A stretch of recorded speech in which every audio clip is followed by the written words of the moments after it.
is so easy to mess up this command that you've probably been doing it wrong. And today we're going to be working on down. The down command is getting your dog all the way down into the prone position, and we're going to be doing this using a 4-step method. Step number 1 is state the word down with very firm, clear tone. The second is going to be using a hand signal for down. I use a finger to point, but there's another way that you can do it that works out really good, especially if you have to lure your dog into position, and that's to use a hand flat for a down, because you can go ahead and take that treat, put it in between your thumb and your forefinger, and you can take it to your dog's nose and tell them down, and it's how you can lure them into position. But at some point it just became a point for me, so use whatever works best for you. It's always going to be easier to get your dog to go into a down position after they're already in a sit position. Make things easier on yourself and your dog to go through a transition until they get things down, metaphorically and physically speaking. Okay, this hand signal is also going to be something that backs up your verbal cue, which is down, so that way they can visually see the representation of what it is you want. The fourth thing that we want to do when our dogs are in their down position is we want to go ahead and tell them they're being good dogs. We want to say yes, some sort of praise that lets them know incrementally that they're doing a good job. You don't want to be treating when you say yes, unless you have to, unless you're in the very beginnings of teaching your dog what yes means. In order to load the word yes, you would just say yes and feed your dog a treat, yes, feed your dog a treat, and then your dog would start to associate the word yes with praise. All these dogs here are well trained, so they all know that they're doing a very good job.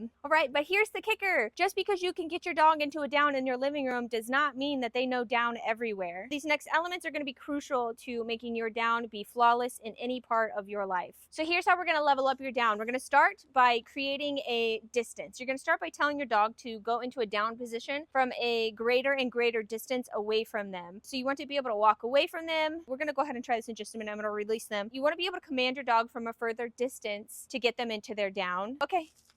We're going to be doing some distracting things during the duration, like moving around. If I was near a wall, I would knock on a wall, which would be something very stimulating and very distracting for them to be able to hold their down in. But the more annoying things that you can do that are going to be distracting for them, the more reliable your down is going to be wherever you choose to practice it out in the real world. So all these dogs are doing such a good job. We're going to go ahead and release. Okay, hit that follow button, and I'll see you at the next one.